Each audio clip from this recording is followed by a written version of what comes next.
प्रभुपाद जी का एक बहुत सुंदर स्टेटमेंट है, एक भक्त बता रहे थे हमें रिसेंटली। तो प्रभुपाद जी बोलते हैं कि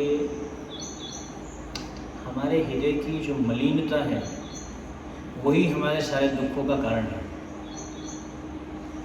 जो हमारे हृदय के अंदर में गंदगी है, जो मलिनता है हमारे अंदर हृदय के अंदर में, वही हमारे सारे दुखों का कारण है।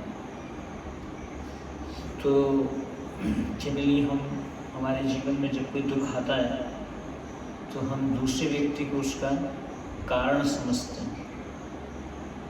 एक भक्त बता रहे थे कि राक्षस में और मनुष्य में क्या अंतर है। राक्षस जो है वो बाह्य देखता है, बाह्य कारण। कलयुग में जो राक्षस है वो उसके बड़े बड़े सींग नहीं है और ना बड़े बड़े दांत है, ना बड़े बड़े बाल हैं। राक्षस कौन है? जो किसी भी चीज को बाह्य रूप से देखता है। One who sees externally is a demon, one who sees internally is a devotee। ऐसा प्रभुपाद जी एक उसमें श्रीमद् भागवत में ऐसा लिखते हैं। तो जो आंतरिक कारण देखता है वो कौन है? भक्त है। लेकिन जो बाह्य कारण देखता है ना, हम सभी राक्षस ही हैं। धोती कुर्ता तिलक लगाने से हम भक्त नहीं बन गए हैं। हम सब राक्षस ही हैं क्योंकि हमारे अंदर में राक्षस की वृत्ति है।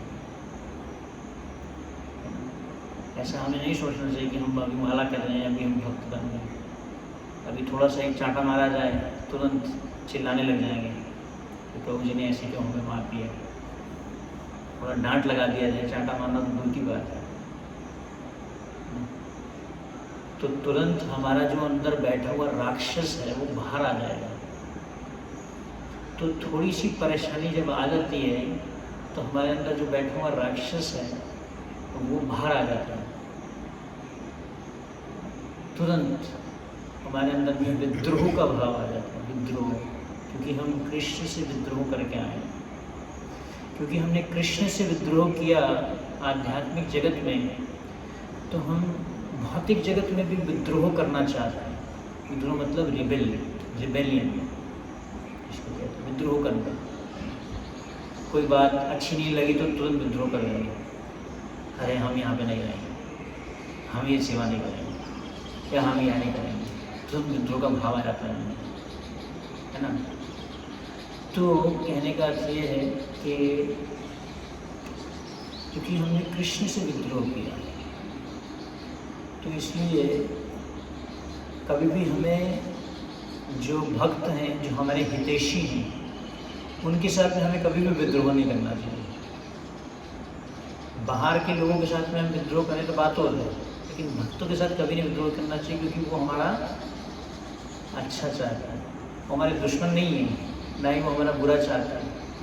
वो किसी न किसी तरीके से हमें कृष्ण की सेवा में लगाए रखना चाहता है, ताकि हम ये बताया जाता है कि अगर हम कृष्ण में नहीं हैं तो हम किस में हैं? माया में। अगर कृष्ण की सेवा में नहीं लगे, जैसे प्रभुपाद जी के पास में एक प्रश्न पूछता है, प्रभुपाद जी को बोलता है कि समटाइम आई एम इन माया। प्रभुपाद जी को बोलते, प्रभुपाद बोलते तुम हर समय माया में हो, कभी कभी कृष्ण में हो। ऐसा नहीं है कि तुम हर समय कृष्ण के भक्ति में लगे हो, क्योंकि मन तो हमारा भागता रहता है। माला कर रहे हैं लेकिन मन में क्या चल रहा है? मन में जो राक्षस बैठा हुआ है वो भगाता रहता है। अलग अलग जो राक्षस बैठे हमारे अंदर में, ईर्ष्या का राक्षस है, काम का राक्षस है, क्रोध का राक्षस है, लोभ का राक्षस है। अलग अलग राक्षस हमने पाले हुए हैं अपने हृदय के अंदर में, और उनको हम बिल्कुल छुपा के रखे हुए हैं ऐसे प्रेम से। कोई उसको छेड़े ना, उसको हम बार बार फ्यूल करते रहते हैं, उस राक्षस को संभालते रहते हैं। तो कहने का अर्थ ये है कि प्रभुपाद जी बताते हैं कि हमारे जीवन में कोई भी दुख आता है, उस दुख का हमें दोषी किसी को भी नहीं ठहराना चाहिए। ये व्यक्ति ने मुझे दुख दिया, इसने मेरे को ऐसे बोला। एक भक्त बता रहे थे कि everything in the material nature is happening by Krishna's plan. कुछ भी भौतिक प्रकृति में हो रहा है वो कैसे हो रहा है? भगवान की इच्छा से हो रहा है। मतलब वो परफेक्ट हो रहा है। इसलिए ईशोपनिषद में बताया जाता है, ईशोपनिषद बताता है ओम पूर्णमदः पूर्णमिदं पूर्णात् पूर्णमुदच्यते पूर्णस्य पूर्णमादाय पूर्णमेवावशिष्यते, कि हर एक परिस्थिति जो है वो क्या है, पूर्ण ही है। हर एक जो भी परिस्थिति हमारे जीवन में आ रही है वो पूर्ण है, वो सही है। अब हमारे पास में उसको देखने का नज़रिया नहीं है, सही भावना नहीं है, कृष्ण भावना नहीं है। इसलिए भक्ति सिद्धांत श्री ठाकुर ने बोला इस दुनिया में एक ही चीज़ की कमी है, वो क्या है, कृष्ण भावना की कमी। इसलिए हम लोगों को बुक्स बांटते हैं।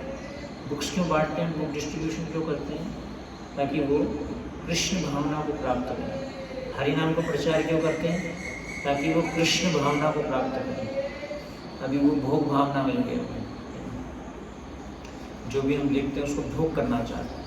तो इसलिए क्योंकि हमारे पास में कृष्ण भावना नहीं है, तो हम किसी परिस्थिति को नेगेटिव पॉजिटिव देखने का नज़रिया नहीं हमें मिल पाता।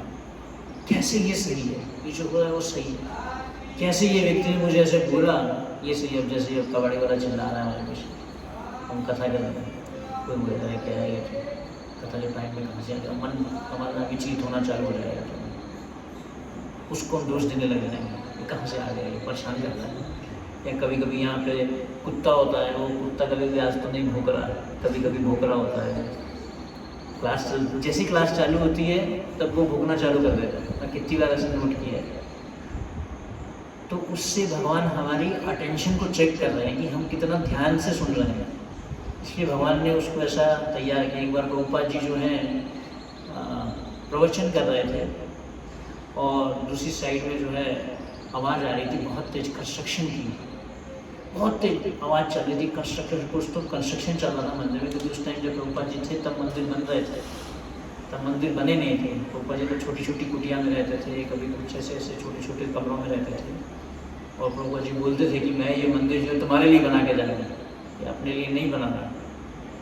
तो प्रभुपाद जी ऐसे ही प्रवचन कर रहे थे और पीछे से बहुत तेज जो है कुछ हथौड़े की आवाज़ आ रही थी, ऐसे कुछ तोड़ने फोड़ने की आवाज़ आ रही थी। तो प्रभुपाद जी बोले देखो ये संकीर्तन चल रहा है। प्रभुपाद जी ने उसको क्या बोला, संकीर्तन, क्योंकि वो भगवान के लिए कंस्ट्रक्शन हो रहा था, भगवान के लिए वो हथौड़ा चला रहा था। तो उसको प्रभुपाद जी ने ऐसे नहीं देखा कि ये जो है ये परेशान कर रहा है हमारे क्लास के बीच में, हमारे को डिस्टर्ब कर रहा है। तो कोई भी परिस्थिति या कोई भी व्यक्ति, स्पेशली भक्तों के संग में अगर कोई ऐसी बात हो जाती है या कोई हमें कुछ बोल देता है, तो हमें कभी भी उसको ये नहीं सुनना चाहिए इसके कारण मुझे दिक्कत आ रही है। पापा जी क्या बोल रहे हैं, हमारे हृदय की जो मलिनता है वही हमारे दुखों का कारण है। कि हमारा जो अहंकार है वो कभी कभी हर्ट हो जाता है, उसको बुरा लग जाता है अहंकार। अहंकारे मत हुई है निताई पद पार्षद है।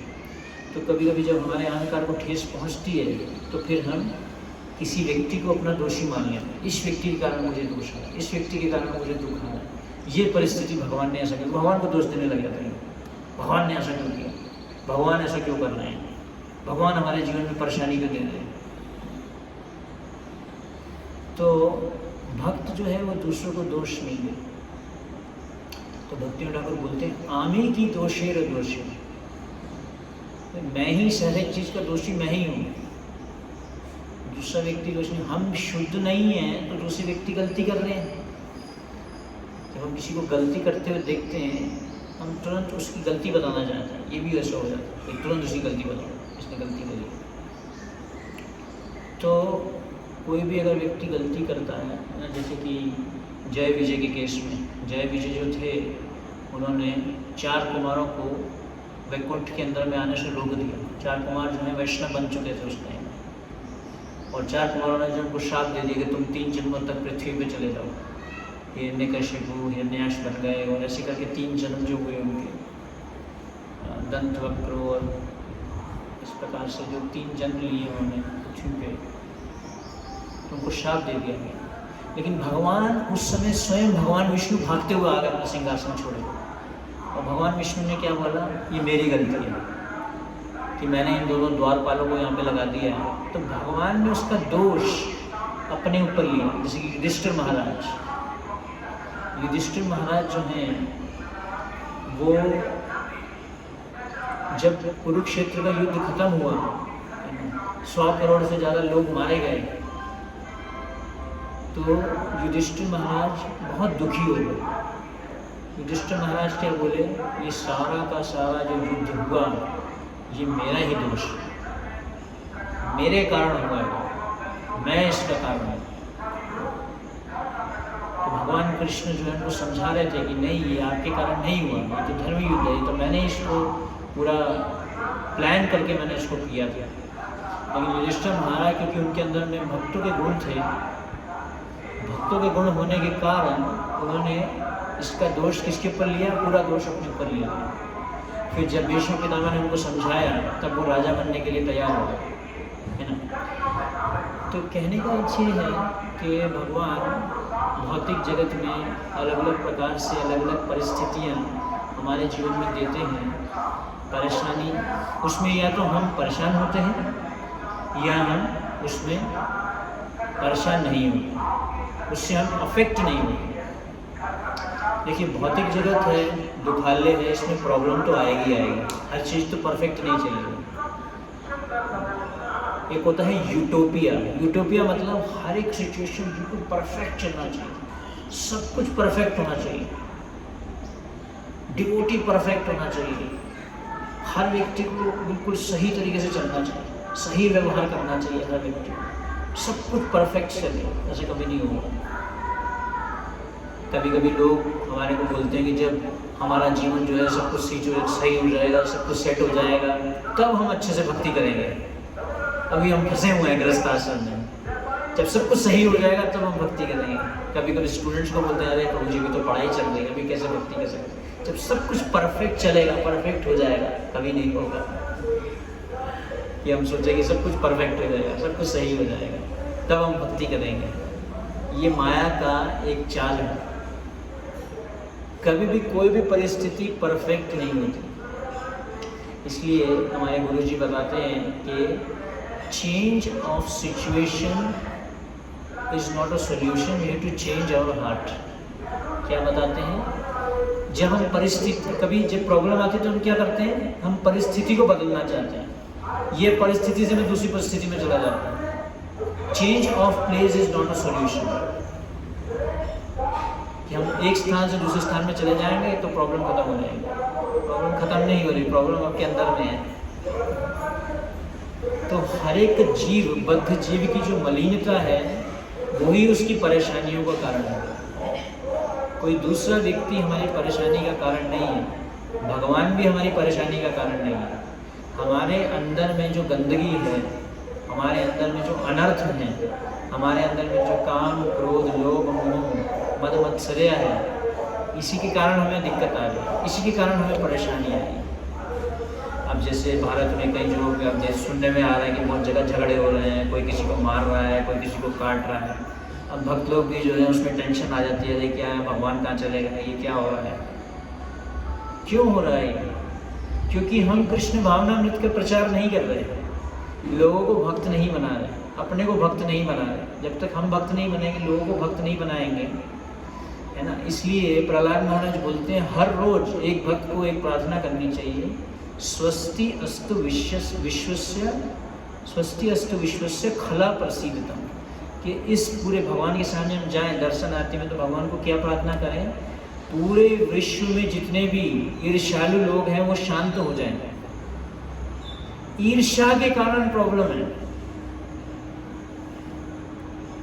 जो भी परेशानी आ रही है इस दुनिया में, क्यों आ रही है? एक दूसरे से ईर्ष्या। एक पड़ोसी दूसरे पड़ोसी से ईर्ष्या करता है, एक देश दूसरे देश से ईर्ष्या करता है, एक धर्म वाला दूसरे धर्म से ईर्ष्या करता है। तो परेशानी कहाँ है? उस व्यक्ति में परेशानी नहीं है, हर एक व्यक्ति तो भगवान का सेवक है, भगवान का बच्चा है। उस व्यक्ति के कारण थोड़ी ना परेशानी है, उसके अंदर में जो मलिनता है, हृदय की जो मलिनता है, उसके कारण परेशानियां हैं। अब गवर्नमेंट जो है अपना तरीका अपनाती है प्रॉब्लम को सॉल्व करने के लिए, वो ठीक है, वो तो उनका राजा का कर्तव्य है प्रॉब्लम को सेटल करना। लेकिन हमें क्या सोचना चाहिए इस परिस्थिति में कि ये दुनिया में जो भी हो रहा है, जो भी परेशानियां आ रही हैं, जो भी झगड़े हो रहे हैं उसको हमें कैसे देखना चाहिए? ये इसलिए हो रहा है क्योंकि हमारे अंदर में गंदगी है, हमारे अंदर में ईर्ष्या है, हमारे अंदर में काम है, क्रोध है। उसके कारण ये दुनिया में जो भी परेशानी आ रही है, जो मेरे आसपास मुझे अगर कोई परेशानी दिखाई देती है तो ये उसी के कारण आ रही है, किसी व्यक्ति के कारण नहीं आ रही। व्यक्ति को दोष मत दो, तो इस व्यक्ति के कारण ऐसा होगा, इस व्यक्ति ने ऐसा किया, मेरे साथ में ऐसा किया, मेरी पत्नी ने मेरे साथ ऐसा किया, मेरे पति ने मेरे साथ ऐसा किया। पति पत्नी में झगड़ा हो जाता है ऐसा। ये मेरी पत्नी, कल ही हम एक भक्त से बात कर रहे थे, तो बता रहे थे हमें कि हमारी जो पत्नी है वो पूरी तरीके से मूडी है, बहुत ज़्यादा मूडी रहती है। कभी हमारी बात सुनती, कभी नहीं सुनती, कभी कुकिंग करती, कभी नहीं करती। झगड़ा हो गया, दोनों में झगड़ा हो गया, ठीक है मैं खाना नहीं खाऊंगा आज का, तो ऐसा हो जाता है। तो झगड़ा क्यों हो रहा है? क्योंकि कृष्ण को केंद्र बना के नहीं चल रहे, भगवान को हम केंद्र बना के नहीं चल रहे, कृष्ण भावनामृत का प्रचार नहीं कर रहे, कृष्ण कथा का प्रचार नहीं कर रहे। तो प्रभुपाद जी बोलते थे मेरी जो किताबें ये कैसे हैं, टाइम बम की तरह, ये लोगों तक पहुंचाओ, हरि नाम का प्रचार लोगों तक पहुंचाओ। जब उनके कानों में, जैसे हमने कल रथ यात्रा निकाली, तो जगह जगह में हमने लोगों को, सिर्फ भगवान, जो लोग मंदिर नहीं आते उनको भगवान बाहर जाके मिलने जाते हैं, अरे तुम तो आने नहीं, है ना। इसलिए जगन्नाथ जी के हाथ ऐसे हैं, बड़े बड़े हाथ हैं ऐसे, इस तरीके से, आ जाओ मेरे पास आ जाओ, नहीं आ रहे तो मैं ही आ रहा हूँ तुम्हारे पास, तुम्हें मिलने के लिए आ रहा हूँ। तो इसलिए जगन्नाथ जी के हाथ ऐसे हैं।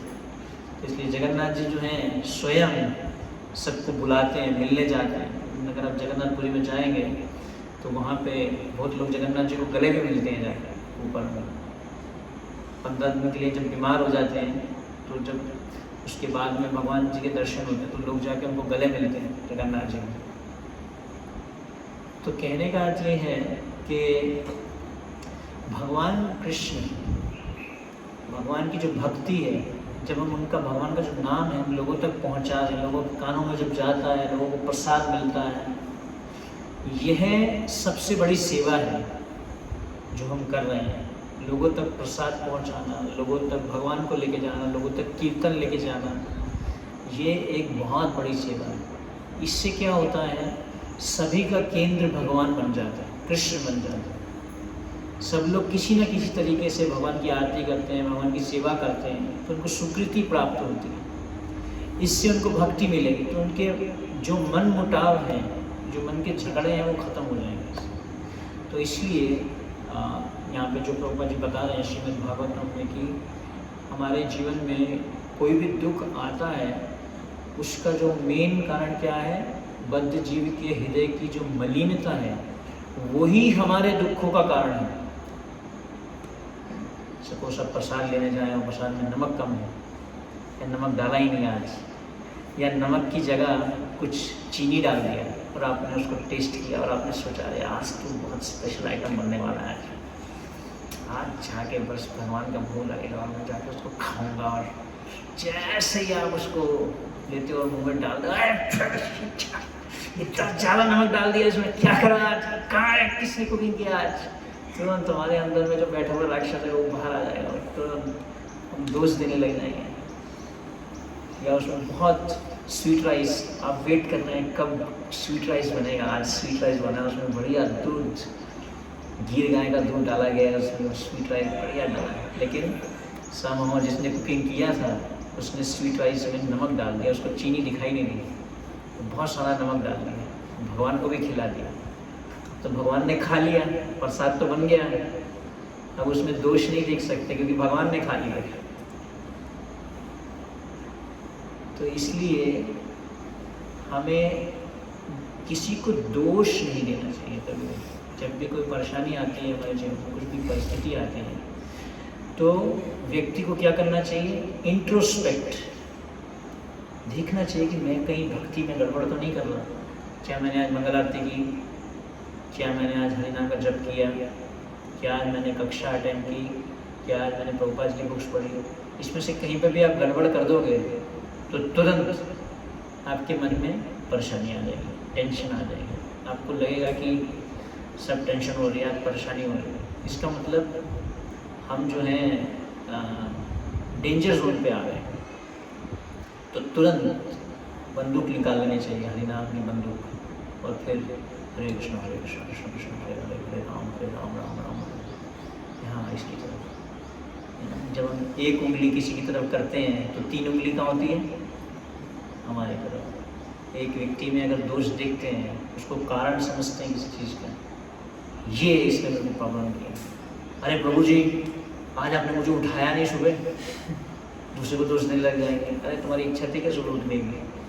अगर हमारी इच्छा स्ट्रांग है, अगर हमारी इच्छा सुबह उठने की नहीं है स्ट्रांग, अगर आप बड़े बड़े धम धमाके करके ढोल भी बजा दोगे ना तो भी नहीं उठेंगे, और अलार्म क्लॉक तो दूर की बात है। एक भक्त मैं उनको जानता हूँ, पिछले 15 साल से उन्होंने कभी भी अलार्म क्लॉक यूज़ नहीं की। वो टाइम पे सो जाते हैं, शाम को 8:30 बजे, और सुबह और रात को सोने से पहले अपने को याद दिलाते हैं 10 टाइम्स, बोलते हैं ऐसे, माइंड को इंस्ट्रक्शन देते हैं। इसको कहते हैं मनः शिक्षा।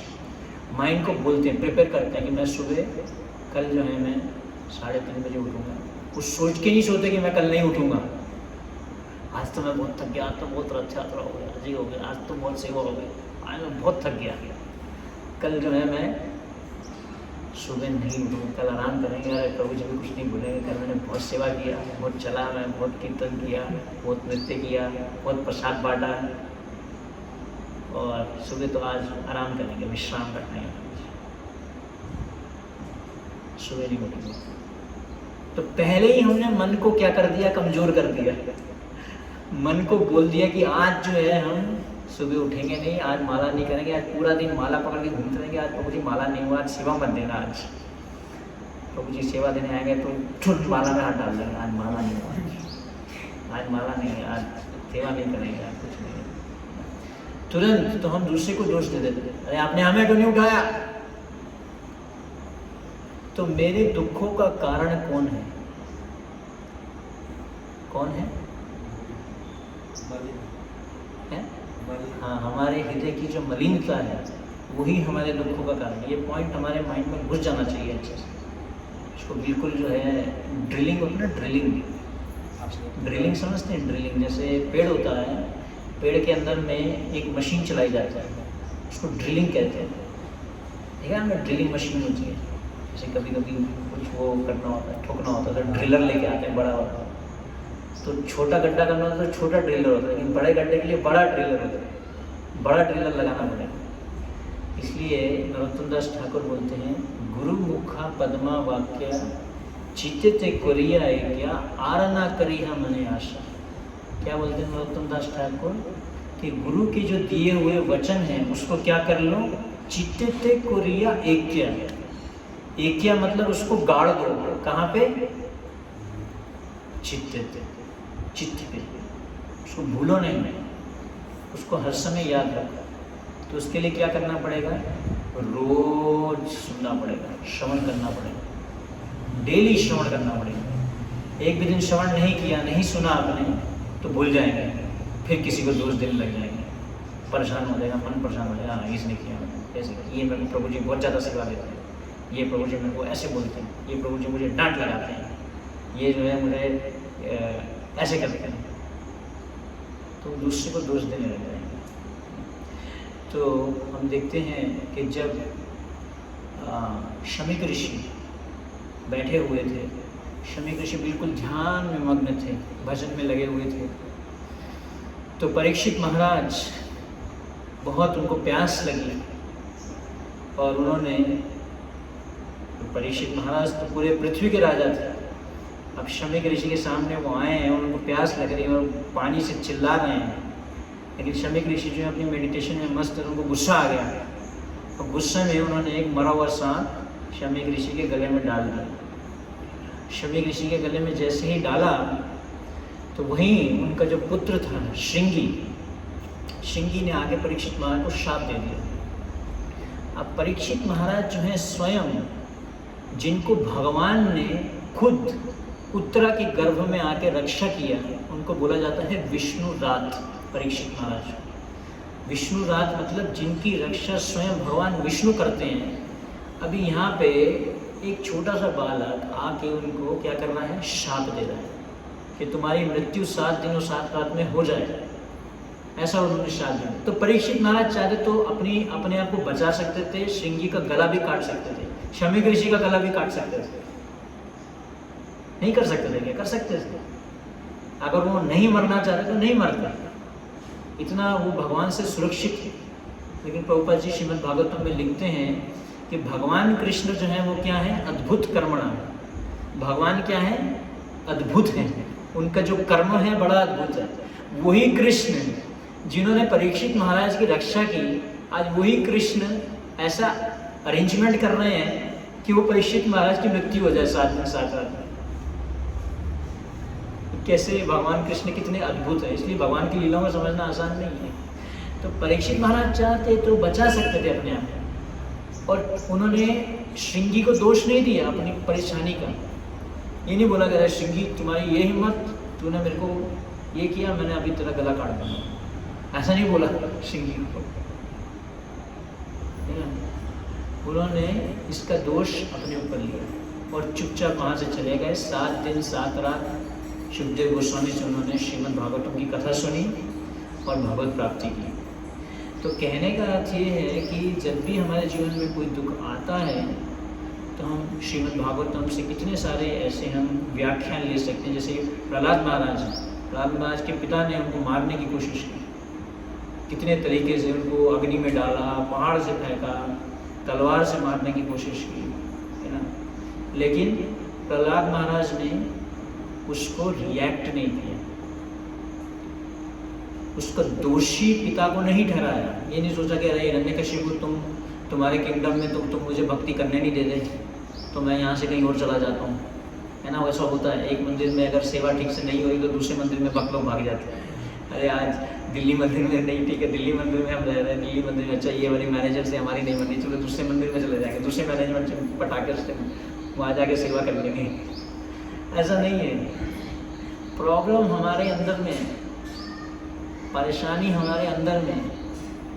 तो कोई भी परेशानी हमारे जीवन में आती है तो जो भक्त होता है वो दूसरे को दोष नहीं देता, लेकिन जो राक्षस है वो राक्षस क्या बोलेगा, ये व्यक्ति जो है मेरे प्रॉब्लम का कारण है। तो कितना हमारे अंदर में राक्षस का भाव है और कितना भक्त का भाव है वो हम समझ सकते हैं जब परेशानी की परिस्थिति हमारे जीवन में आती है। इसलिए एक बात बोल रहे थे, crisis introduces ourselves to ourselves. जब हमारे जीवन में परेशानी आती है तो हमें समझ आता है कि हम कौन हैं। जब कोई परेशानी आती है तो हमें पता चल जाता है कि हमने कितनी भक्ति की।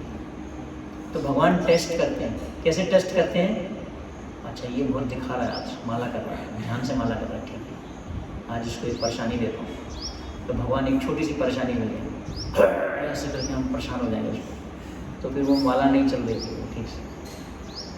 मन भी परेशान, मन माला में नहीं लगा हुआ था, मन परेशानी में लगा हुआ था। माला करते हुए भी कभी कभी मन परेशानी में चला जाता है, टेंशन में चला जाता है ना। तो इसलिए प्रभुपाद जी बताते हैं कि हमारे हृदय की मलिनता ही हमारे दुखों का कारण है। हमारे दुखों का कारण कौन है, हमारे बद्ध जीव की जो मलिनता है, हृदय की जो मलिनता है, उसके अंदर में जो गंदगी है, जो कंटेमिनेशन है।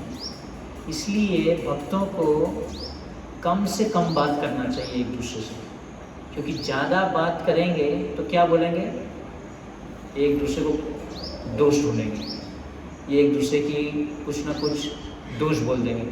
और वो प्रभु आपको पता है, वो प्रभु कैसा है, वो प्रभु जो है ना वो बहुत चालू है, और ये ऐसे ऐसे करके वो स्वीट राइस को स्वीट को छुपा देता है और हमको देता नहीं है, तो उसका दोष बोल देंगे दूसरे व्यक्ति। अगर हम कुछ भी बोले, इसलिए रूप गोस्वामी बोलते हैं वाचो वेगम। सबसे पहली बात क्या सिखाते हैं, अगर आपको इंद्रियों को नियंत्रित करना है तो सबसे पहले किसको नियंत्रित करना पड़ेगा, अपनी वाचा को। वाचा पे वक्त करो, बात कम, काम ज़्यादा। कई लोग बात ज़्यादा करते हैं और काम कम करते हैं, चपड़ चपड़ बात ज़्यादा होती है। अरे ये प्रभु जी ऐसे नहीं, इसको ऐसे कर सकते हैं, इसको ऐसे नहीं ऐसे कर सकते, बात करता है, उस पर कमेंट देते हैं। अरे आपको सेवा दी, आप सेवा करो ना। तो बात कम काम ज़्यादा, लेकिन कई लोग होते हैं काम ज़्यादा करते हैं और बात कम करते हैं, तो वो ज़्यादा सही है, सेवा ज़्यादा।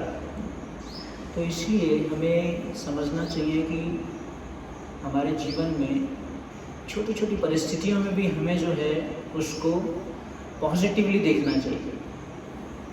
छोटी छोटी परिस्थिति में कभी छोटी छोटी परिस्थिति आती है। भक्तों के संग में एक भक्त बता रहे थे कि हमें छोटी छोटी परिस्थितियों में वैष्णव गुण का पालन करना चाहिए, वैष्णव के गुण का। सपोज किसी के पास में आप दो लोग बैठे हैं, आप एक भक्त जो है लेट आया प्रसाद में, लेकिन आपकी प्लेट में 2 गुलाब जामुन आए और उसको मिला नहीं उस डिवोटी को, तो क्या करना चाहिए? उसको दे देना चाहिए, शेयर करना चाहिए। ये नहीं कह रहे वो तो प्रभु अभी तो ये झूठ हो गए मेरी प्लेट में, आज ये मेरी भगवान ने मेरे लिए, ये आप देखो इसको, ये भगवान आपको नहीं दे रहे, ये भगवान का अरेंजमेंट है। आज भगवान आपके कोटा में भगवान ने आपको गुलाब जामुन नहीं दिया और मेरे कोटा में 2 दिया, तो ये भगवान की कृपा मेरे ऊपर है और आज आपके लिए जो कर रहे हैं वो भी भगवान की कृपा है। तो हमें फिलॉसफी नहीं जाननी चाहिए, दूसरे को शेयर करना चाहिए, या देखना चाहिए कि अच्छा अभी हमारे पास में सोने के लिए चटाई है, दूसरे व्यक्ति के पास में है क्या, अभी हमारे पास में सोने के लिए चादर है दूसरे व्यक्ति, तो हमें एडजस्ट करना चाहिए।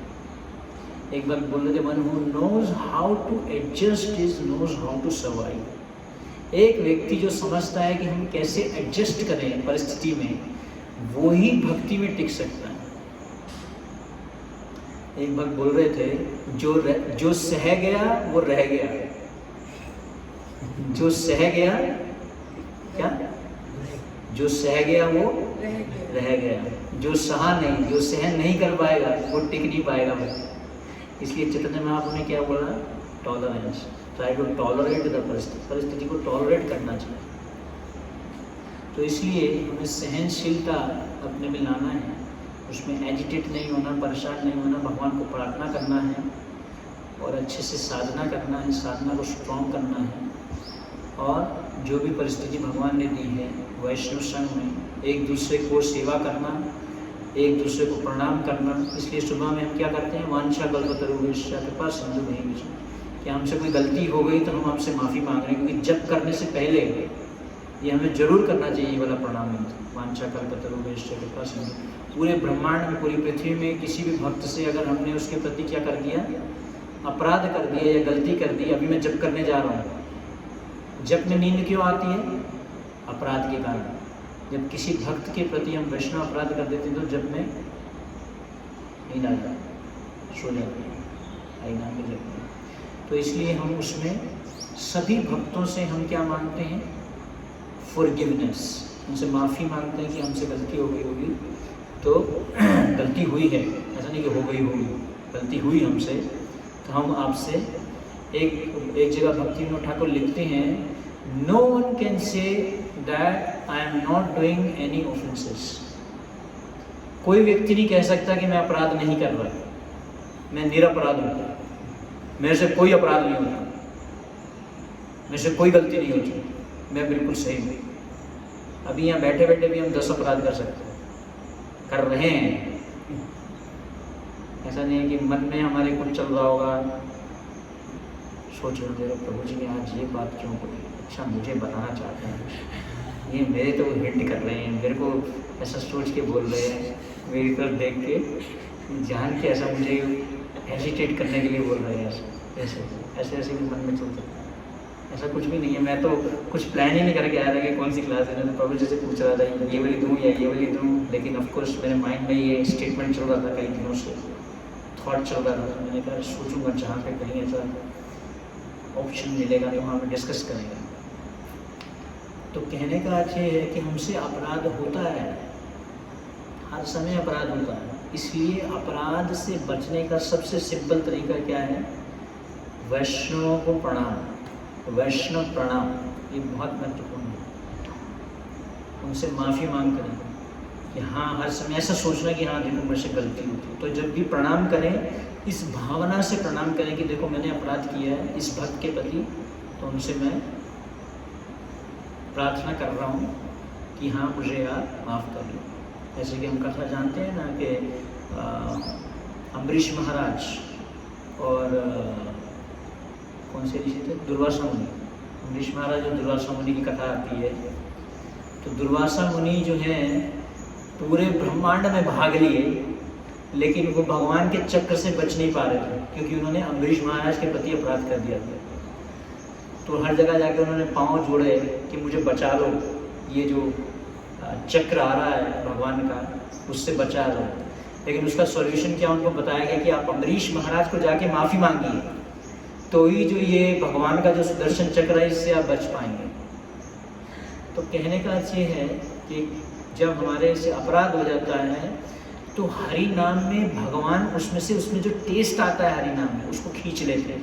तो हरि नाम बिल्कुल सूखा सूखा लगेगा, हरे कृष्णा कृष्णा कृष्णा हरे राम राम राम हरे हरे। मन नहीं करेगा बिल्कुल, चक्कर 1-2 मंत्र करेंगे, उसके बाद अरे क्या फंस गए, माला में हो रहा, परेशान हो जाएंगे।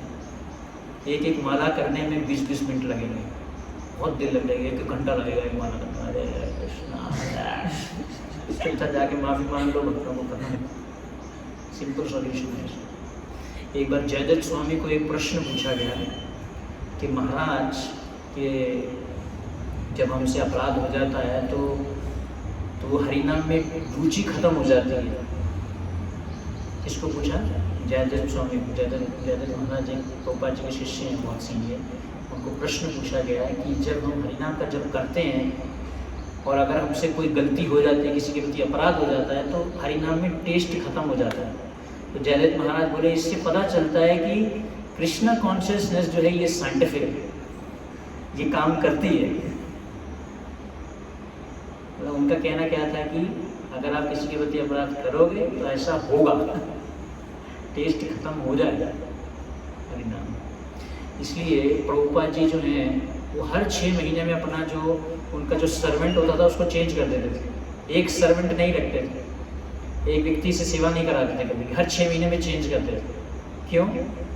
क्योंकि डेंजर होता है, कहीं वो गुरु के प्रति अपराध करते, क्योंकि गुरु भी जो हैं वैसे ही सोते हैं, वैसे ही खाते हैं, वैसे ही टॉयलेट जाते हैं, तो हम उनको भौतिक तरीके से देख सकते हैं। तो इस प्रकार से जो है प्रभुपाद जी के कितने सारे शिष्य थे जो कि हर 6 महीने में प्रभुपाद जी अपने सेवक को चेंज कर रहे, ताकि उनके प्रति उनका अति परिचिता ना आ जाए, फैमिलियरिटी जिसको कहते हैं, फैमिलियर हो जाते हैं ना, अरे तो अपना दोस्त है, अरे तो ऐसे गले में निकली बात। ऐसे ये भक्तों के संग में नहीं होना चाहिए। भक्तों के संग में जो हमारा संबंध है वो आदर के भाव में होना चाहिए, एक दूसरे को आदर देना चाहिए। और आदर कैसे आता है, उस व्यक्ति का गुण हमें देखना चाहिए। अब जैसे प्रभु जी हैं, प्रभु जी को देखते ही मन खुश हो जाता है। ऐसे उनको हम ले गए थे एक प्रोग्राम में, वहाँ पे फैमिली को बोले ये गोल मटोल प्रभु जी कौन है, ये बहुत सुंदर है। इनको देख के बहुत खुश हो गए लोग। ये गुण है, भगवान ने दिए, उसका गुणगान करें, उनके प्रति आदर रखें। तो आदर आना चाहिए दूसरे के प्रति, उसके गुण के प्रति, है ना। एक दूसरे का गुण देखना, अच्छा गुण देखना कि ये बहुत हम्बल है, ये बहुत अच्छा सेवा करता है, बहुत अच्छा कीर्तन करता है, ये बहुत अच्छा ड्यूटी वर्शिप करता है। लेकिन हमें ऐसा नहीं सोचना चाहिए कि मैं बहुत अच्छा हूँ। कोई आपका गुणगान करे, आपको नहीं सोचना चाहिए कि हाँ मैं बहुत अच्छा हूँ, हाँ जो भी हूँ मैं वो योग्यता विचारे किच्छु नहीं पाए तो हमारा करुणा सा। मैं जो भी हूँ कैसे हूँ, भगवान और गुरु की कृपा से। मेरा अपना कुछ भी नहीं है, ये नहीं सोचना चाहिए कि हाँ मैं तो बहुत अच्छा हूँ। ना एक बार किसी ने एक भक्त को आगे गुणगान करा कि हमारे आप तो प्रभु जी बहुत सुंदर गाते हैं, क्या सुंदर आपने गाया। अब वो सोचने लग जा रहे, वाह आज तेरे को पता चला मैं कितना सुंदर गाता हूँ। एक बार एक महाराज जी कथा सुना रहे थे कैसे कि एक गधा जो था, गधे ने गाना चालू किया, ढेंचू ढेंचू आवाज़, जो गधे की आवाज़ तो वो पता है कैसे, ढेंचू ढेंचू आवाज़ आती है गधे की। तो वो गधा जो है गा रहा था। अब सारे जंगल के जितने भी प्राणी थे वो परेशान होने लग गए भी ये गधा। तो उसमें प्रभुपाद जी, वो प्रभु जी बता रहे थे कि कैसे कभी कभी हम सुंदर गाते हैं, हमारा कोई गुणगान कर देते तो हमें इस बात को याद रखना चाहिए। अहो अहो वाणी अहो रूपम। कभी कभी हमें ऐसा नहीं सोचते कि मैं बहुत सुंदर लग रहा हूँ। वो गधे को आगे किसी ने बोला अहो वाणी अहो रूपम, क्या सुंदर गा रहे हो क्या तुम्हारा रूप है, अहो रूपम, तुम्हारा रूप भी कितना सुंदर है। तो हमें ये गधे को याद रखना चाहिए, हम एक गधे के समान हैं। इसलिए प्रभुपाद जी बोलते हैं बेस्ट ऑफ बैड बार्गेन। हमें जो मिल रहा है हम उसको अच्छे से अच्छे भक्ति में लगाना चाह रहे हैं। तो कहने का अर्थ ये है कि जब भी हमसे कोई गलती होती है, अपराध होता है, तो हमें अपने ऊपर दोष लेना चाहिए, भक्तों को प्रणाम करना चाहिए बहुत अच्छे ध्यान से। ऐसे नहीं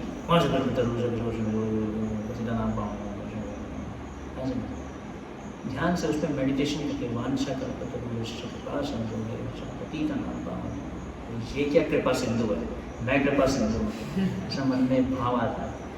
पतित नाम पावन है जो वैष्णव इसको हम प्रणाम नहीं करेंगे। ऐसा नहीं, गुस्सा आ जाता है, बहुत गुस्सा आ गया समझ, ईर्ष्या बढ़ चुकी है बहुत ज़्यादा मन में।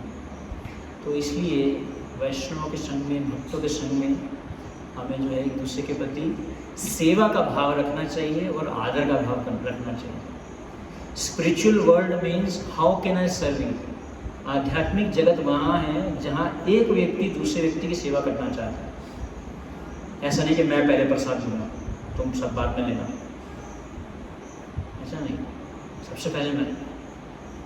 आध्यात्मिक जगत में सबसे लास्ट में मैं, सबसे पहले आप ना। अगर आप लखनऊ में जाएंगे तो लखनऊ वालों का एक नियम होता है। वहाँ के जो लखनऊ में अगर आप कभी गए तो अगर आप उनको बोलेंगे ना कि आप आइए प्रसाद, तो बोल के पहले आप, बोल के पहले आप, वो पहले आप ना गाड़ी निकल जाती है कभी। ऐसा भी नहीं होना चाहिए। सेवा भाव में रहना है, एक दूसरे के प्रति क्या रखना है, सेवा का भाव, कि मैं कैसे सेवा करूँ। ये नहीं कि मैं पहले, अरे वो गुलाब जामुन खत्म हो जाएगा मुझे मिलेगा नहीं, मैं पहले अपने लिए थोड़ा सेटिंग अलग से करके रखूँ। एक बार मैंने बताया था ना, हमारे आश्रम में एक भक्त था मोटा सा, वो क्या करता था जब फीस्ट होता था, फीस्ट, तो ऐसी पानी की बोतल ले जाता था, स्टील की बोतल पानी की, उसमें बहुत सारे गुलाब जामुन भर देता था, बहुत सारे गुलाब जामुन भर के ले जाता था। और जो न्यू भक्ता लीडर होता था, अब उसको समझ नहीं आता था, एक बार वो पानी पीता जा रहा है, क्या कर रहा है, पानी पीता रहता है। देखा है, एक दिन उसे चेक किया, उसमें बहुत सारे उसने गुलाब जामुन भरे हुए थे।